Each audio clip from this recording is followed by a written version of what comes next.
And a very good morning, everybody. You are listening to Hometown 101.9 FM, AM 1220 WZOT. Brian here with you, along with Ken Suffrage and Emily. And we're going to be talking about Vacation Bible School coming up. Yes, Vacation Bible School. It's that time of year.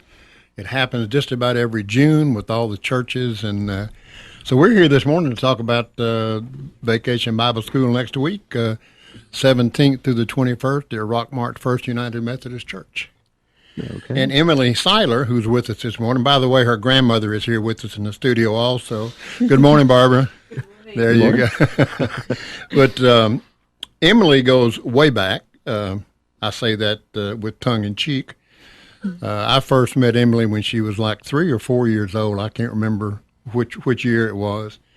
But she was probably came to about my knee in height. And I was playing a character called Rowdy. It was a Western theme. And the buzzword was when the kids saw me, it was Howdy Rowdy.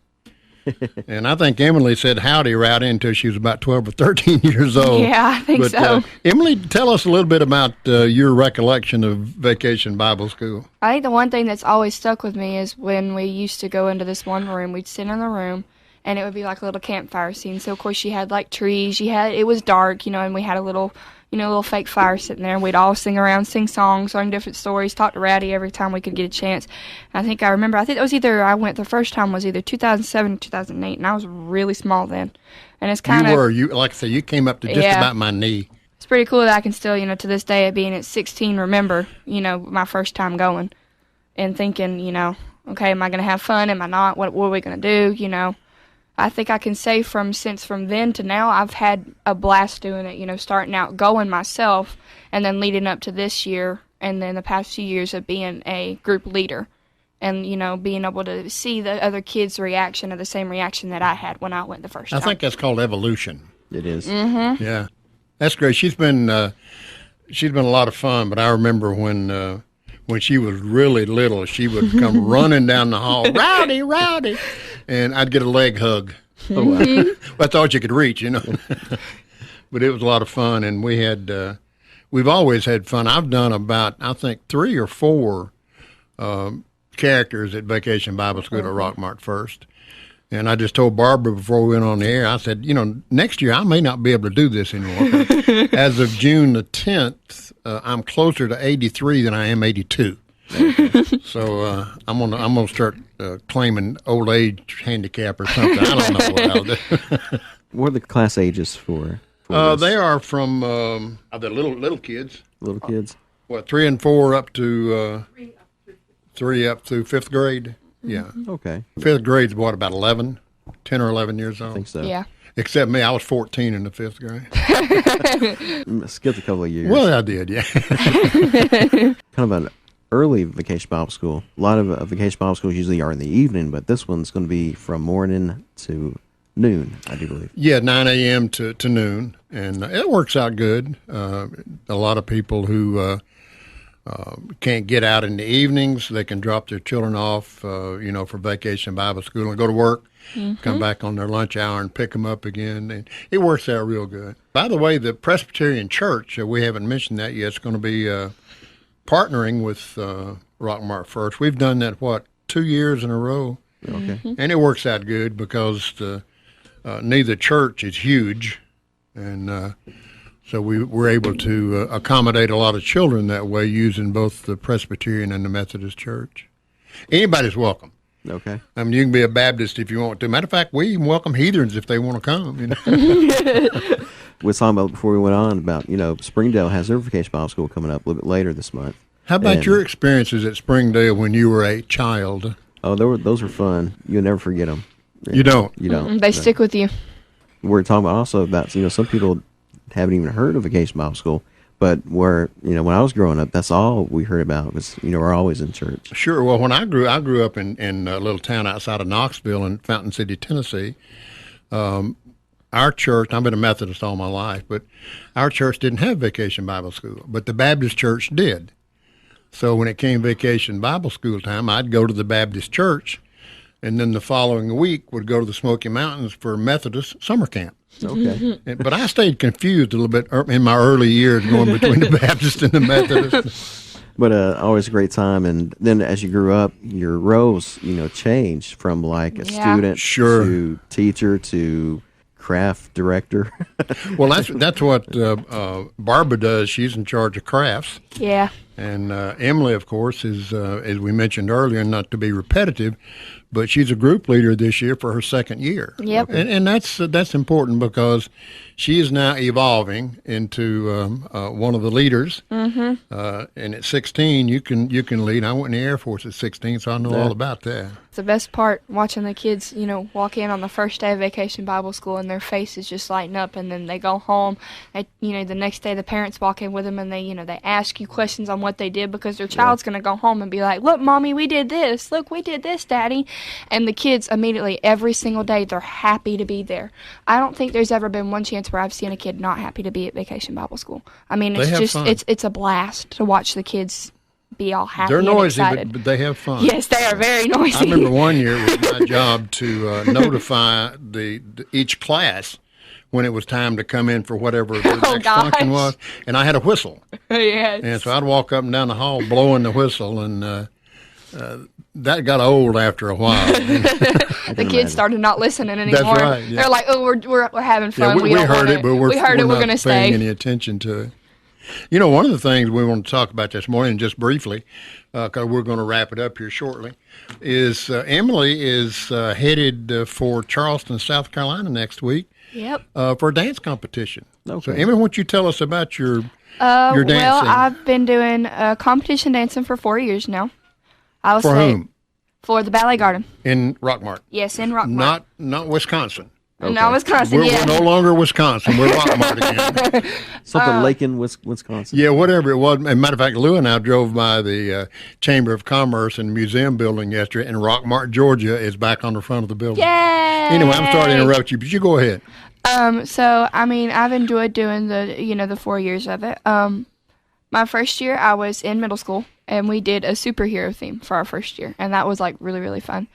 And I think my most favorite of all is doing last year's and this year's because I got a chance to do a solo for the first time last year. Wow. Okay. Last year, we went to nationals in Pensacola, and I placed third overall out of everybody in the whole that was there in my category. That's kicking. Uh-huh. Yeah. I was really happy to be able to stand up on that podium and be like, okay, I finally made it. I can do this. This year, I did another solo, and I did it to Gloria Gaynor's I Will Survive. My first competition, I got first in my category, and I think I got fourth overall. But the one that really hit, home and hit like, okay, this is it, this is real, was my last competition that I had in Chattanooga.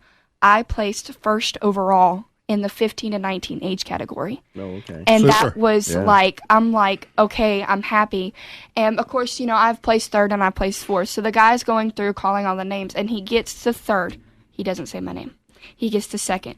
He doesn't say my name. And I'm thinking, okay, you know what? I didn't win. It's okay. I'm fine. My teacher's happy with what I did. I'm fine. And he says, Emily Saylor. And I'm so happy. I was so happy that day for somebody to butcher my name because I won. I was like, you know what? I don't even care that you messed my name up. I just won first place. It's pronounced Siler. Silent. Yes, it's pronounced Of course, Siler. I've been calling it Sayer for what, 17 years? Yeah. I have, being in this, I run across tons of names. Oh, and yeah. I have no clue how you pronounce them. So Right.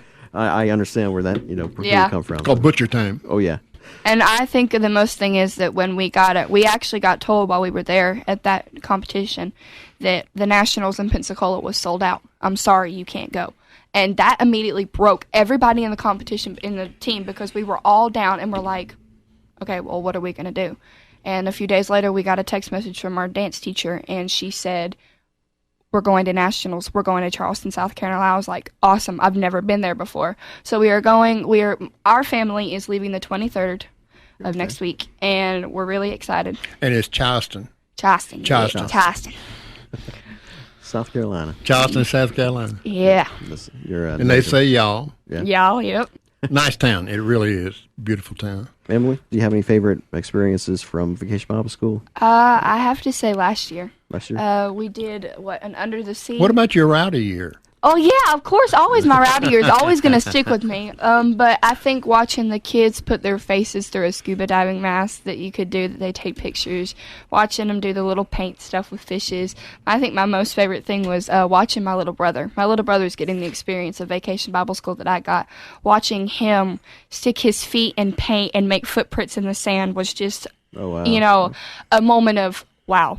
This is going to live on forever. The wow moment. Yeah, you get the wow moment and the wow factor of it immediately when you see somebody of your family doing it. All those items that they create there, they keep them through their adulthood. Sure. I sure still do. have all of mine. Yeah. I can go home and find all of them right now. I know exactly where they're at. I have every single one from every year. I can't say that because my mother got to keep everything that I had. Yeah. Okay. And she was terrible about putting things out in the garage or the barn, and you just kiss it goodbye. I had a rock collection that I collected out in Arizona. Some of it was semi-precious and a lot of fossils and things like that. And I carried them around in a bag for years when I was in the Air Force. And I finally said, I'm tired of hauling these things around. So I said, keep them for me. The last I ever saw of her, she was bad. She'd put photographs in a drawer, by themselves, and they'd curl up, and then she'd open the drawer and tear the photograph in half. But no. God rest her soul. I loved her. And there's a song that we play here. It's called The Refrigerator Door.